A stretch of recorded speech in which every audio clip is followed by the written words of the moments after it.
Hello friends, मेरा नाम है रवि और आप सभी का मैं स्वागत करता हूं आपके अपने YouTube channel current affairs by Ravi पर। फ्रेंड्स, आज मैं आपके लिए 5 जून 2024 के डेली करंट अफेयर्स के क्वेश्चन इस वीडियो में लेकर आया हूं। मैंने आपके लिए सभी क्वेश्चन सेलेक्टेड और इंपॉर्टेंट लिए हैं। अगर आप किसी भी एग्जाम की तैयारी कर रहे हो, ये वीडियो आपके लिए काफ़ी ज़्यादा यूज़फुल रहने वाला है। फ्रेंड्स, मैं आपको बताना चाहता हूँ कि यूट्यूब की ये पहली ऐसी क्लास है जहाँ पर आपको सबसे ज़्यादा क्वेश्चन कराए जाते हैं डेली करंट अफेयर्स के, कम टाइम में 100% रिजल्ट के लिए। और फ्रेंड्स, आपको बताना चाहता हूँ कि 2 नई चीज़ ऐड करी है मैंने वीडियो के एंड में आप सभी के लिए। वो ये है कि हर दिन मैं आपको ना टॉपिक वाइज करंट अफेयर्स में एक नया टॉपिक करवाता हूँ, जिसमें कि मोस्ट इंपॉर्टेंट 10 क्वेश्चन होते हैं रिवीजन के। ठीक है, तो आज मैंने टॉपिक रखा है आप सभी के लिए ब्रांड एम्बेसडर। कल अलग टॉपिक था और आने वाले कल में अलग टॉपिक होगा, मतलब हर दिन एक नया टॉपिक होता है। और साथ में ही 10 इंपॉर्टेंट क्वेश्चन होते हैं स्टैटिक जीके के। मतलब आप यकीन मानिए, अगर आप करंट अफेयर की क्लास मुझसे ले रहे हो डेली की, तो इसमें आपका जीएस भी काफ़ी स्ट्रांग होने वाला है। ठीक है, तो चलिए हम शुरू करते हैं पहले क्वेश्चन से। पहला क्वेश्चन करवाने से पहले कल जो हमने क्वेश्चन पढ़े थे ना, उनका फटाफट से क्विक रिवीजन कर लेते हैं। तो हमने कल पहला क्वेश्चन पढ़ा था, किसे दीनदयाल बंदरगाह प्राधिकरण के अध्यक्ष के रूप में नियुक्त किया गया है। आंसर हो जाएगा सुशील कुमार सिंह। नेक्स्ट है, जून 2024 में हल्ला टॉम्स डॉटर किस देश की नई राष्ट्रपति बनी है। आइसलैंड। नेक्स्ट है, किस फुटबॉल क्लब ने 15वीं बार 2023-24 यूईएफए चैंपियंस लीग जीती है। आंसर हो जाएगा रियल मैड्रिड। जून 2024 में किसने एशिया के सबसे अमीर व्यक्ति का खिताब फिर से हासिल कर लिया है। गौतम अडानी। विश्व साइकिल दिवस 2024 कब मनाया गया। 3 जून को। थीम क्या है इसकी। साइकिलिंग के माध्यम से अच्छे स्वास्थ्य, निष्पक्षता और स्थिरता को प्रोत्साहित करना। इंग्लिश में होगा encouraging good health, fairness and sustainability through cycling. Next है हमारा क्वेश्चन, 9वें आईसीसी पुरुष T20 क्रिकेट विश्व कप का आयोजन किस देश में किया गया है। आंसर हो जाएगा संयुक्त राज्य अमेरिका और वेस्ट इंडीज़। नेक्स्ट है, किस राज्य ने स्कूली पाठ्यक्रम में कृत्रिम बुद्धिमत्ता यानी कि एआई को शामिल किया है। आंसर हो जाएगा केरल। नेक्स्ट है, वर्ष 2024 में संयुक्त राष्ट्र में भारत की पहली महिला स्थायी प्रतिनिधि सेवानिवृत्त हो गई है, इनका क्या नाम है। आंसर हो जाएगा रुचिरा कंबोज। रूस ने किस देश में मध्य एशिया के पहले परमाणु ऊर्जा संयंत्र के निर्माण की योजना शुरू की है। उज्बेकिस्तान। जून 2024 में भारतीय रिजर्व बैंक यानी कि आरबीआई द्वारा किस देश से 100 टन सोना वापस लाया गया है। आंसर हो जाएगा ब्रिटेन। अगला क्वेश्चन है, किसने पाकिस्तानी सेना में अल्पसंख्यक समुदाय की पहली महिला ब्रिगेडियर बनकर इतिहास रच दिया है। Helen Mary Roberts. Paris Olympic खेलों 2024 के लिए क्वालिफाई करने वाली पहली भारतीय पुरुष मुक्केबाज कौन बने हैं। निशांत देव। राष्ट्रीय सांख्यिकी संगठन यानी कि एनएसओ के आंकड़ों के अनुसार वित्त वर्ष 2024 में भारत की अर्थव्यवस्था दर कितनी है। 8.2%। वर्ष 2024 में भारत का पहला इलेक्ट्रिक वाहन यानी कि ईवी इंडेक्स किसने जारी किया है। एनएससी इंडेक्स लिमिटेड ने। आखिरी क्वेश्चन है हमारे रिवीजन का, किसने बॉर्न बैडमिंटन टूर्नामेंट 2024 में महिला एकल खिताब जीता है। तन्वी शर्मा। फ्रेंड्स, ये आपको मैंने मोस्ट इंपॉर्टेंट 15 क्वेश्चन करवा दिए कल के रिवीजन का। ठीक है, अब हम आज का पहला क्वेश्चन स्टार्ट कर लेते हैं। उससे पहले आपको बता दूं कि जो आपको मैं डेली के क्वेश्चन करवाता हूँ ना, शाम को उसका मैं टेस्ट भी लेता हूँ आपसे। तो आप मोबाइल एप्लीकेशन है रवि स्टडी जीके, इसे आप जरूर इंस्टॉल कर लें अपने फ़ोन में। तो चलिए हम शुरू कर लेते हैं पहले क्वेश्चन से। पहला क्वेश्चन है, क्लाउडिया शीनबाम किस देश की पहली महिला राष्ट्रपति चुनी गई है। आंसर हो जाएगा ऑप्शन डी मैक्सिको। मैक्सिको की पहली महिला राष्ट्रपति चुनी गई है क्लाउडिया शीनबाम। ये है इनकी फ़ोटो। डिटेल में अगर हम समझें, जलवायु वैज्ञानिक क्लाउडिया शीनबाम मैक्सिको की पहली महिला राष्ट्रपति चुनी गई है। शीनबाम देश के शीर्ष पद पर पहुंचने वाली पहली यहूदी नेता भी होंगी। यह पूर्व राष्ट्रपति एंड्रेस मैनुएल लोपेज ऑब्रेडोर का स्थान लेंगी। ये फैक्ट भी आपको ध्यान रखना है। बात फ्रेंड्स यहाँ पे मैक्सिको की हुई है। मैक्सिको उत्तरी अमेरिका में स्थित एक देश है। इसकी राजधानी है मैक्सिको सिटी और मुद्रा क्या है, मैक्सिकन पैसो। बात मैक्सिको की हुई तो उसकी लोकेशन भी मैं आपको वर्ल्ड मैप पे दिखा देता हूँ। आपको रिलेट करना है हमारे प्यारे भारत से। तो देखिए फ्रेंड्स, सबसे पहले आपको बताना चाहता हूँ, ये है हमारा प्यारा भारत। ठीक है, जब आप पश्चिमी साइड जाओगे, तो जब आप जाओगे उत्तरी अमेरिका में, तो यहाँ पर आपको एक देश दिखाई देगा मैक्सिको। ठीक है, ये देश आपको दिख रहा है ना पीले रंग का, यही मैक्सिको देश है। मैं आपके सामने ना मैप को जूम करता हूँ ताकि आपको चीज़ों को समझने में आसानी रहे। तो देखिए फ्रेंड्स, ये हमारा प्यारा भारत है और यहाँ से आप रिलेट करिए, ये है मैक्सिको देश। फ्रेंड्स ये तो पूरी बात हो गई इस क्वेश्चन के बारे में, ठीक है। यहाँ पे मैंने आपको ये भी समझाया कि जो क्लाउडिया शीनबाम है ये मैक्सिको की पहली महिला राष्ट्रपति चुनी गई हैं। तो बाकी के ऑप्शन भी हम एक बार डिस्कस कर लेते हैं। देखिए फ्रेंड्स, यहाँ पे ना रूस देश की बात हुई है, तो रूस देश के ना जो राष्ट्रपति नए बने हैं 5वीं बार, उनका नाम क्या है? व्लादिमीर पुतिन, ठीक है। आई होप आपको ये नाम पता होगा। इसी के साथ फ्रेंड्स अगर हम बात करें आइसलैंड, तो आइसलैंड के नए राष्ट्रपति बने हैं, इनका नाम है हल्ला टॉम्सडॉटेर, ये आपको ध्यान रखना है। और फ्रेंड्स अगर हम बात करें लिथुआनिया देश के नए राष्ट्रपति कौन बने हैं? गीतानास नौसेदा, ये नाम आपको ध्यान रखने हैं। तो चलिए फ्रेंड्स अब हम नेक्स्ट क्वेश्चन देख लेते हैं हमारा। अब भारत के लोकसभा चुनाव 2024 में कितने करोड़ लोगों ने मतदान देकर विश्व रिकॉर्ड बनाया है? राइट आंसर हो जाएगा ऑप्शन ए 64.2 करोड़। डिटेल में अगर हम समझें, भारत ने 2024 के लोकसभा चुनाव में 31.2 करोड़ महिलाओं सहित 64.2 करोड़ मतदाताओं के भाग लेने के एक विश्व रिकॉर्ड को बनाया है। मुख्य चुनाव आयुक्त राजीव कुमार के अनुसार यह संख्या सभी G7 देशों America, Britain, France, Germany, Italy, Japan और कनाडा के मतदाताओं की संख्या का 1.5 गुना है। चुनावी प्रक्रिया में 68,000 से अधिक निगरानी टीमें और 1.5 करोड़ मतदान एवं सुरक्षा कर्मी शामिल थे। और फ्रेंड्स आप सभी को पता है कि 4 जून को लोकसभा चुनाव 2024 के रिजल्ट भी आ गए हैं और इसमें आपको पता है कि एनडीए की सरकार बनने जा रही है और जो प्रधानमंत्री नरेंद्र मोदी जी हैं ये तीसरी बार प्रधानमंत्री बनेंगे हमारे देश के। और फ्रेंड्स इसकी ना मैं आपके लिए सेपरेट वीडियो भी लेकर आऊँगा। मैंने ना प्रधानमंत्री वाला क्वेश्चन ऐड इसलिए नहीं करा क्योंकि आप सभी को पता है कि ना इस एनडीए में ना नीतीश कुमार जी भी हैं और नीतीश कुमार का श्योर नहीं है कि वो किस तरफ जाते हैं, ठीक है। तो इसलिए मैं ना इसकी एक अलग से वीडियो लेकर आऊँगा जब सब कुछ फाइनल हो जाएगा, ठीक है। तो चलिए अगला क्वेश्चन हम देख लेते हैं। जून 2024 में किस देश के अंतरिक्ष यान लैंडर चैंग-ई 6 ने चंद्रमा के सुदूर भाग पर दूसरी बार लैंडिंग कर इतिहास रच दिया है? राइट आंसर हो जाएगा ऑप्शन बी चीन देश। आपको याद रखना है कि चीन देश का लैंडर है चैंग-ई 6। डिटेल में अगर हम समझें, अंतरिक्ष की दुनिया में कामयाबी हासिल करते हुए चीन ने दूसरी बार चंद्रमा के सुदूर भाग पर अपना लैंडर उतार दिया है। चीन के राष्ट्रीय अंतरिक्ष प्रशासन यानी कि CNSA ने घोषणा की है कि चैंग-ई 6 लैंडर दक्षिणी ध्रुव एटेकन बेसिन के उत्तरी पूर्वी हिस्से में सफलतापूर्वक उतर गया है। 3 मई को लॉन्च किए गए इस मिशन का लक्ष्य इस क्षेत्र में दुर्लभ चट्टान और मिट्टी इकट्ठा करना है। बात फ्रेंड्स यहाँ पे चीन देश की हुई तो आपको बताना चाहता हूँ, चीन एशिया महाद्वीप में स्थित है। राजधानी इसकी बीजिंग है, मुद्रा है रेनबिनबी और राष्ट्रपति हैं शी जिनपिंग। फ्रेंड्स यहाँ पे बात चीन देश की हुई है तो आपको मैं चीन की लोकेशन बता देता हूँ वर्ल्ड मैप के ऊपर। सबसे पहले आपको ये तो पता होना चाहिए कि चीन हमारा पड़ोसी देश है, ठीक है। यहाँ पे हमारा प्यारा भारत है और यहाँ पे जो फ्रेंड्स आपको ये जो ब्लू कलर का देश दिख रहा है ना, यही है चीन देश, ठीक है। और आप यहाँ पे आप देख सकते हो ये चीन देश है। बाकी मैं आपको जूम आउट करता हूँ ताकि आपको और अच्छे समझने में आसानी हो। तो चलिए फ्रेंड्स अब हम नेक्स्ट क्वेश्चन कर लेते हैं। आक्रामकता के शिकार मासूम बच्चों का अंतर्राष्ट्रीय दिवस 2024 कब मनाया गया है? राइट आंसर हो जाएगा ऑप्शन ए 4 जून को। डिटेल में अगर हम समझें इस क्वेश्चन को, हर साल 4 जून को आक्रामकता के शिकार मासूम बच्चों का अंतर्राष्ट्रीय दिवस मनाया जाता है। इसका उद्देश्य दुनिया भर में शारीरिक, मानसिक और भावनात्मक शोषण के शिकार बच्चों के बारे में जागरूकता बढ़ाना है। इस दिवस की स्थापना 19 अगस्त 1982 को संयुक्त राष्ट्र महासभा द्वारा की गई थी। और मैंने आपको क्या बताया, international day of innocent children victims of aggression ये मनाया जाता है 4 जून को। अगला क्वेश्चन है हमारा, वर्ष 2024 में हैदराबाद को पूर्णतः किस राज्य की राजधानी बनाया गया है? राइट आंसर हो जाएगा option D Telangana. Important point समझते हैं। बंटवारे के बाद 10 साल तक हैदराबाद आंध्र प्रदेश और तेलंगाना दोनों की राजधानी थी, लेकिन अब से हैदराबाद सिर्फ तेलंगाना की राजधानी ही रहेगी। 2014 के आंध्र प्रदेश रिकॉग्नाइजेशन एक्ट के कारण हैदराबाद 2 जून से तेलंगाना और आंध्र प्रदेश की साझा राजधानी नहीं रही है। 2014 में आंध्र प्रदेश का बंटवारा होने के बाद हैदराबाद को 10 साल के लिए दोनों राज्यों की राजधानी बनाया गया था। 2 जून 2014 को आंध्र प्रदेश से अलग होकर तेलंगाना भारत का 29वां राज्य बना था। और आप सभी को बताना चाहता हूँ, मैंने आपको यहाँ पे ये तो बता दिया कि तेलंगाना की राजधानी हो गई है हैदराबाद, तो आंध्र प्रदेश की राजधानी नई बनी है, वो भी आपको पता होना चाहिए, वो है विशाखापत्तनम। नेक्स्ट है हमारा क्वेश्चन, आईसीसी ने T20 पुरुष विश्व कप 2024 के विजेताओं के लिए कितनी पुरस्कार राशि की घोषणा की है? राइट आंसर हो जाता है ऑप्शन ए 11.25 मिलियन डॉलर। यह आपको ध्यान रखना है। डिटेल में अगर हम समझें, आईसीसी ने T20 पुरुष विश्व कप 2024 के विजेताओं के लिए कुल 11.25 मिलियन डॉलर की राशि की घोषणा करी है। आईसीसी पुरुष T20 विश्व कप के 9वें संस्करण में 20 टीमों के टूर्नामेंट के विजेताओं को कम से कम 2.45 मिलियन डॉलर की पुरस्कार राशि मिलेगी, जो टूर्नामेंट के इतिहास में सबसे अधिक पुरस्कार राशि है।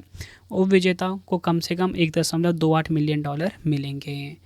इसी के साथ फ्रेंड्स, अगर हम बात करें ICC T20 विश्व कप 2024 की, इसकी शुरुआत 1 जून 2024 से हो गई है। इसकी मेज़बानी कर रहा है वेस्ट इंडीज़ और संयुक्त राज्य अमेरिका। तो आपसे एग्जाम में पूछा जा सकता है कि मेज़बानी कौन कर रहे हैं, वेस्ट इंडीज़ और संयुक्त राज्य अमेरिका। और इसी के साथ आपको बताना चाहता हूँ कि 4 ब्रांड एम्बेसडर भी बनाए गए हैं। नाम है इनका Chris Gayle, Usain bolt, Yuvraj Singh और शाहिद अफरीदी। ये सभी फैक्ट आपको ध्यान रखने हैं। बात फ्रेंड्स यहाँ पे ICC की हुई, तो ICC के बारे में भी जान लीजिए। पूरे विश्व में जो क्रिकेट का खेल होता है उसे ICC रेगुलेट करती है। 15 जून 1909 को इसकी स्थापना हुई थी। मुख्यालय है दुबई, संयुक्त अरब अमीरात में, और अध्यक्ष हैं ग्रेग बार्कले। नेक्स्ट है हमारा क्वेश्चन, किसे ग्रीन डे के बेटर न्यूट्रिशन ब्रांड की ब्रांड एम्बेसडर नियुक्त किया गया है? राइट आंसर हो जाता है इस क्वेश्चन का हमारा ऑप्शन सी, PV सिंधु। आप सभी को बताना चाहता हूँ, बैडमिंटन खिलाड़ी हैं PV सिंधु। इंपॉर्टेंट पॉइंट समझते हैं। बैडमिंटन खिलाड़ी PV सिंधु ने ग्रीन डे के बेटर न्यूट्रिशन ब्रांड के साथ अपने निवेश और ब्रांड एम्बेसडरशिप की घोषणा की है। इस सहयोग का उद्देश्य बायो फोर्टिफाइड खाद्य पदार्थों के माध्यम से भारत में सूक्ष्म पोषक तत्वों की कमी को दूर करना है। अगला क्वेश्चन है हमारा, ताइवान एथलेटिक्स ओपन 2024 में पुरुषों के जैवलिन थ्रो इवेंट में भारतीय खिलाड़ी DP मनू ने कौन सा पदक जीता है? राइट आंसर हो जाएगा ऑप्शन ए, स्वर्ण पदक जीता है।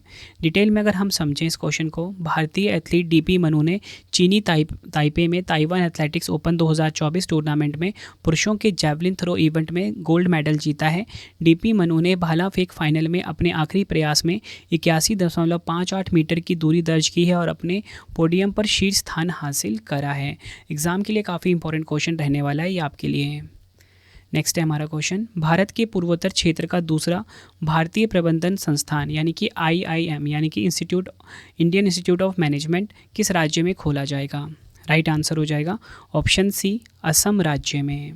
डिटेल में अगर हम समझें, केंद्रीय शिक्षा मंत्रालय ने असम में कामरूप जिले के मराभीटा में एक नए IIM की स्थापना की प्रस्ताव को मंजूरी दे दी है। असम राज्य में बनने जा रहे इस संस्थान का मार्गदर्शन IIM अहमदाबाद द्वारा किया जाएगा। देश भर में कुल 21 IIM हैं, जिसमें IIM शिलोंग नॉर्थ ईस्ट में एकमात्र IIM है। ये भी आपको ध्यान रखना है। और दूसरा कौन सा बन गया है? असम में बनेगा अभी दूसरा, ठीक है। आगे अगर हम समझें, यहाँ पे बात असम की हुई है, तो स्थापना हुई थी इस राज्य की 26 जनवरी 1950 को। राजधानी है दिसपुर। मुख्यमंत्री हैं हेमंत बिस्वा शर्मा और राज्यपाल हैं गुलाब चंद कटारिया। अगला क्वेश्चन है हमारा, किस भारतीय क्रिकेटर को ICC one day player of the year 2023 के पुरस्कार से सम्मानित किया गया है? राइट आंसर हो जाता है इस क्वेश्चन का हमारा option C, Virat Kohli. Detail में अगर हम समझें इस क्वेश्चन को, भारतीय बल्लेबाज विराट कोहली को ICC one day player of the year का पुरस्कार मिला है और उन्हें ICC पुरुष one day team of the year 2023 भी चुना गया है। उन्होंने 27 वनडे में 24 पारियों में 6 शतक और 8 अर्धशतक के साथ 72.47 की औसत और 99.13 की स्ट्राइक रेट से कुल मिला के 1377 रन बनाए हैं, जिसमें उनका सर्वश्रेष्ठ स्कोर 166 रहा है। तो आपको ध्यान क्या रखना है कि ICC one day player of the year 2023 का पुरस्कार मिला है भारतीय खिलाड़ी विराट कोहली को। फ्रेंड्स, अगर आपको वीडियो की क्वालिटी, वीडियो का कंटेंट और आपकी रवि सर की मेहनत पसंद आ रही है, वीडियो को लाइक और शेयर ज़रूर करें। कमेंट बॉक्स में अपना फीडबैक भी दें कि वीडियो कैसी लगती है। फ्रेंड्स, आपको लास्ट में बताऊंगा कि आप हमें रवि सर की जो ई-बुक्स हैं वो कैसे बाय कर सकते हो। साथ में ही टेलीग्राम पे आपको PDF कैसे मिलता है, मोबाइल एप्लीकेशन के बारे में कंप्लीट इन्फॉर्मेशन देने वाला हूँ, जहाँ पर आपको जो पढ़ाता हूँ मैं उसका शाम को टेस्ट भी लेता हूँ, ताकि आप करंट अफेयर्स में एक्सपर्ट हो जाओ। अगला क्वेश्चन है हमारा, जून 2024 में किस देश ने अपनी पहली अंतरिक्ष एजेंसी कासा की स्थापना की है? राइट आंसर हो जाएगा ऑप्शन ए, दक्षिण कोरिया। ये आपको ध्यान रखना है। डिटेल में अगर हम समझें, दक्षिण कोरिया ने देश की पहली अंतरिक्ष एजेंसी की स्थापना की है। यह देश की अंतरिक्ष अर्थव्यवस्था का नेतृत्व करेगी। कासा एरोस्पेस उद्योग पारिस्थितिकी तंत्र को गहनता से समर्थन देने वाले विशेषज्ञों को तैयार करके तथा चुनौतीपूर्ण और नवीन अनुसंधान एवं विकास को बढ़ावा देकर एक नए अंतरिक्ष युग को शुरुआत करेगा। एजेंसी का उद्देश्य विभिन्न सरकारी मंत्रालयों के बीच साझा नीति और विकास कार्यों को सुव्यवस्थित करना है। इसकी योजना 2045 तक मंगल ग्रह पर उतरने की है। नेक्स्ट है हमारा क्वेश्चन, चर्चा में रहे जीरो डेब्रिज चार्टर यानी कि ZBC का संबंध किससे है? राइट आंसर हो जाएगा ऑप्शन ए, अंतरिक्ष मलबों के संबंध में तटस्थता प्राप्त करने से। डिटेल में अगर हम समझें, 12 देशों ने यूरोपीय अंतरिक्ष एजेंसी यानी कि ईएसए में जीरो डेब्रिज चार्टर अर्थात शून्य मलबा चार्टर पर हस्ताक्षर किए हैं। यह पृथ्वी की कक्षा में मानवीय गतिविधियों की बढ़ती स्थिरता के प्रति एक महत्वपूर्ण कदम है। जीरो डेब्रिज चार्टर को ईएसए के protection of space assets accelerator द्वारा प्रस्तुत किया गया है। जीरो डेब्रिज चार्टर का लक्ष्य वर्ष 2030 तक अंतरिक्ष मलबों के संबंध में तटस्थता प्राप्त करना है। डेब्रिज का मतलब होता है तटस्थता, ये आपको ध्यान रखना है। नेक्स्ट है हमारा क्वेश्चन, एशियाई विकास बैंक जिसे कि हम शॉर्ट में एडीबी बोलते हैं द्वारा 2023 में भारत को कितना संप्रभु ऋण प्रदान किया गया है। राइट आंसर हो जाता है ऑप्शन ए, $2.6 बिलियन। ये आपको ध्यान रखना है। डिटेल में अगर हम समझें, एशियाई विकास बैंक यानी कि एडीबी ने कैलेंडर वर्ष 2023 में भारत को $2.6 बिलियन का ऋण दिया है। 2023 में एडीबी द्वारा समर्थित ऋणों का उपयोग शहरी विकास परियोजनाओं को वित्त पोषित करने, बिजली क्षेत्र को बढ़ावा देने और औद्योगिक पर्वतमाला के विकास का समर्थन करने के लिए किया गया है। बात करें फ्रेंड्स यहाँ पे एडीबी की यानी कि एशियन डेवलपमेंट बैंक की, 19 दिसंबर 1966 को इसकी स्थापना हुई थी। मुख्यालय कहाँ पर है? फिलीपींस के मनीला में। और अध्यक्ष कौन है? मासासुगु असाकावा। ये सभी फैक्ट आपने ध्यान रखने हैं एडीबी के बारे में। नेक्स्ट है हमारा क्वेश्चन, राष्ट्रीय मानवाधिकार आयोग यानी कि एनएचआरसी का नया कार्यवाहक अध्यक्ष किसे नियुक्त किया गया है। राइट आंसर हो जाता है इस क्वेश्चन का ऑप्शन सी, विजया भारती सयानी। ये नाम आपको ध्यान रखना है। डिटेल में अगर हम समझें, सुप्रीम कोर्ट के पूर्व न्यायाधीश अरुण मिश्रा के 3 साल के कार्यकाल के बाद राष्ट्रीय मानवाधिकार आयोग के अध्यक्ष का पद छोड़ने के साथ केंद्र ने विजया भारती सहानी को कार्यवाहक अध्यक्ष नियुक्त किया है। अगर हम बात करें राष्ट्रीय मानवाधिकार आयोग की, इसकी स्थापना 12 अक्टूबर 1993 को हुई थी। मुख्यालय नई दिल्ली में है। नेक्स्ट है हमारा क्वेश्चन, जून 2024 में कौन सा बैंक 8 लाख करोड़ रुपए से अधिक बाजार कैपिटलाइजेशन वाली 7वीं भारतीय कंपनी बन गई है। राइट आंसर हो जाएगा ऑप्शन बी, भारतीय स्टेट बैंक यानी कि एसबीआई। डिटेल में अगर हम समझें, भारत का सबसे बड़ा वाणिज्य बैंक भारतीय स्टेट बैंक यानी कि एसबीआई बाजार पूंजीकरण में 8 लाख करोड़ रुपए तक पहुंचने वाली भारत की 7वीं सूचीबद्ध कंपनी बन गई है। भारतीय स्टेट बैंक के शेयर बीएसई पर 899.55 रुपये की एक नई ऊंचाई पर पहुंच गए हैं, क्योंकि कंपनी का बाजार पूंजीकरण 8 लाख करोड़ रुपए को पार कर गया है। यह इस उपलब्धि को हासिल करने में Reliance Industries, Tata Consultancy Services, HDFC Bank, Bharti Airtel, Infosys और आईसीआईसीआई बैंक की श्रेणी में शामिल हो गया है। अगर हम बात करें, भारतीय स्टेट बैंक की स्थापना हुई थी 1 जुलाई 1955 को। मुख्यालय मुंबई महाराष्ट्र में है। अध्यक्ष हैं दिनेश कुमार खारा, भारतीय स्टेट बैंक के। फ्रेंड्स, ये आपको मैंने मोस्ट इंपॉर्टेंट 15 क्वेश्चन करवाए आज के करंट अफेयर्स के। इस वीडियो का जो हमारा फेज़ 1 है वो कंप्लीट हो गया है। अब सेकंड फेज़ स्टार्ट हो जाता है, जिसमें कि मैंने आपको बताया था कि मैं आपको हर दिन एक टॉपिक वाइज करंट अफेयर करवाता हूँ। तो मैंने आज का जो टॉपिक रखा है वो रखा है महत्वपूर्ण ब्रांड एम्बेसडर। तो टॉप 10 हम ब्रांड एम्बेसडर को रिवाइज़ करेंगे, ठीक है। और साथ साथ में फ्रेंड्स आप मेरे पीछे बोलते जाइए ताकि आपको चीज़ें रिवाइज़ होती जाएँ, ठीक है। देखो फ्रेंड्स, ये जो तरीका मैंने आप सभी के लिए अपनाया है ना, पहले मैं क्या करता था, बीच बीच में 5-5 क्वेश्चन करवाता था, लेकिन क्या होता था, कन्फ्यूजन क्रिएट करता था। क्योंकि अभी हमने सिर्फ पहले हमने करंट अफेयर पढ़ा अच्छे से, ठीक है, डिटेल में। उसके बाद आप टॉपिक वाइज पढ़ेंगे और इसके बाद हम स्टैटिक जीके पढ़ लेंगे। मतलब एक प्रॉपर तरीके से आपको पढ़ा रहा हूँ, ठीक है। तो अभी हम 10 क्वेश्चन पढ़ेंगे ब्रांड एम्बेसडर के। मेरे पीछे पीछे आप बोलते जाइए। फिट इंडिया मूवमेंट के ब्रांड एम्बेसडर बने हैं नरेंद्र कुमार यादव। एसबीआई के ब्रांड एम्बेसडर कौन बने हैं? महेंद्र सिंह धोनी। स्पेस इंडिया की ब्रांड एम्बेसडर संजना सांगी। इन्फोसिस ग्लोबल ब्रांड एम्बेसडर बने हैं राफेल नडाल और ईका स्विटेक। स्विट्ज़रलैंड के फ्रेंडशिप ब्रांड एम्बेसडर बने हैं नीरज चोपड़ा। इसी के साथ अगर हम बात करें, यूनिसेफ इंडिया की ब्रांड एम्बेसडर बनी है करीना कपूर खान। आईसीसी पुरुष T20 world cup Yuvraj Singh, Usain bolt, Shahid Afridi और क्रिस गेल ब्रांड एम्बेसडर बने हैं। स्लाइस की नई ब्रांड एम्बेसडर बनी है नयनतारा। सिट्रियन के ब्रांड एम्बेसडर बने हैं महेंद्र सिंह धोनी। और भारत पेट्रोलियम कॉरपोरेशन लिमिटेड यानी कि BPCL के ब्रांड एम्बेसडर बने हैं नीरज चोपड़ा। तो फ्रेंड्स, ये टॉपिक वाइज करंट अफेयर में मैंने आपको ब्रांड एम्बेसडर के टॉप 10 क्वेश्चन भी करवा दिए। अब हमारा आ जाता है आज का डेली जीके का बूस्टर, जिसमें कि मैंने भूगोल स्टार्ट किया हुआ है। तो आज हम पढ़ेंगे भारत के पड़ोसी देश से संबंधित 10 इंपॉर्टेंट क्वेश्चन जो कि एग्जाम में बार बार पूछे जाते हैं। तो हमारा पहला क्वेश्चन है, भारत की स्थलीय सीमा कितने देशों के साथ लगती है? 7 देशों के साथ। भारत सबसे लंबी सीमा किसके साथ साझा करता है? बांग्लादेश के साथ, 4096 किलोमीटर। भारत सबसे छोटी सीमा किस देश के साथ साझा करता है? अफ़गानिस्तान के साथ 106 किलोमीटर। डायरेक्ट बाउंड्री नहीं बनती है, पीओके के साथ बनती है। किस भारतीय राज्य की सीमा चीन, नेपाल और भूटान से लगती है? सिक्किम। राजस्थान, पंजाब, गुजरात, जम्मू कश्मीर और लद्दाख की सीमा किस देश के साथ लगते हैं? पाकिस्तान। वह भारतीय राज्य कौन सा है जो 3 तरफ से बांग्लादेश से घिरा हुआ है? त्रिपुरा। काफ़ी इंपॉर्टेंट क्वेश्चन था ये वाला। और ये जो आपको मैंने करवाया ना, 3 देशों से घिरा हुआ है, सिक्किम, ये भी इंपॉर्टेंट था काफ़ी। कितने राज्य म्यांमार के साथ सीमा साझा करते हैं? 4। मिजोरम, मणिपुर, नागालैंड और अरुणाचल प्रदेश। भारत के किस पड़ोसी देश का क्षेत्रफल सबसे कम है? भूटान। नेक्स्ट है, भारत के कौन से राज्य नेपाल के साथ अपनी सीमा साझा करते हैं? 5। ठीक है, 5 राज्य हैं, उत्तराखंड, उत्तर प्रदेश, बिहार, पश्चिम बंगाल और सिक्किम। डुरंड रेखा किन 2 देशों के बीच स्थित है? पाकिस्तान और अफगानिस्तान के बीच स्थित है डुरंड रेखा। और आपको बताना चाहता हूँ, पाकिस्तान और भारत के बीच में जो रेखा है उसका नाम क्या है? रेड क्लिफ रेखा। ठीक है, और आपको बताना चाहता हूँ, चीन और भारत के बीच में जो अंतर्राष्ट्रीय सीमा है उसका नाम मैकमोहन रेखा है। फ्रेंड्स, ये आज की वीडियो कंप्लीट हो गई है। ठीक है, अब आपके लिए 2 क्वेश्चन का टेस्ट आ गया है, जिसका आंसर आप सभी ने कमेंट बॉक्स में देना है और साथ में ही अपना फीडबैक भी ज़रूर देना है। ठीक है, तो पहला क्वेश्चन है आपके लिए टेस्ट का, क्लाउडिया शीनबाम किस देश की पहली महिला राष्ट्रपति चुनी गई है? 4 ऑप्शन है आपके पास। दूसरा क्वेश्चन है, वर्ष 2024 में हैदराबाद को पूर्णतः किस राज्य की राजधानी बनाया गया है? दोनों क्वेश्चन का आंसर आपने कमेंट बॉक्स में देना है। वीडियो कैसी लगी फीडबैक भी ज़रूर देना है। अब आपके लिए इंपॉर्टेंट इन्फॉर्मेशन देखिए फ्रेंड्स, अगर आपको कोई भी बुक बाय करनी है जीके, पॉलिटी, हिस्ट्री, कंप्यूटर, तो हमारी वेबसाइट है www.ravibookspdf.com। यहाँ पे जाके आप computer, polity, geography, history all subject की बुक को बाय करके अपने एग्जाम की तैयारी को बहुत मजबूत बना सकते हो। ठीक है फ्रेंड्स, यहाँ पे आपको हमारी पॉलिटी की, हिस्ट्री की, कंप्यूटर की ऑल सब्जेक्ट की बुक मिल जाती है। ठीक है, और इसी के साथ मैं आपको बताना चाहता हूँ, करंट अफेयर्स बाय रवि, ये मेरा टेलीग्राम है, यहाँ पे जाके आपको PDF मिल जाती है। और Ravi study GK mobile application है, इसे ज़रूर इंस्टॉल कर लेना।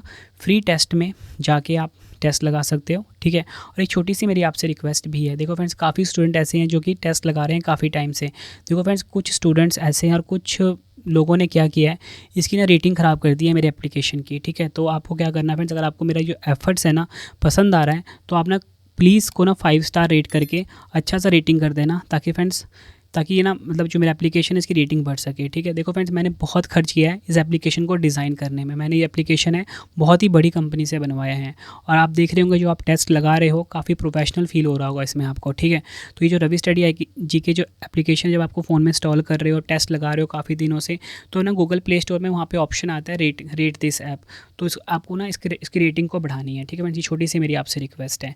और आपको वीडियो कैसी लगी आप मुझे कमेंट बॉक्स में ज़रूर बताएं। कि आपको वीडियो में इंप्रूवमेंट करवानी है वो भी आप मुझे ज़रूर बताएं। किस टॉपिक पे आपको वीडियो चाहिए वो भी आप मुझे कमेंट में ज़रूर बताना। और इसी के साथ आपको बताना चाहता हूँ कि अब आपको ना डेली ना स्टैटिक जीके वाली जो वीडियोस होती हैं, ठीक है, पॉलिटी, ज्योग्राफी, हिस्ट्री की, उसकी भी अच्छी अच्छी वीडियोस आपको मिलना शुरू हो जाएंगे। ठीक है, तो चलिए अब हम मिलते हैं नेक्स्ट वीडियो में। Thank you and wish you all the best.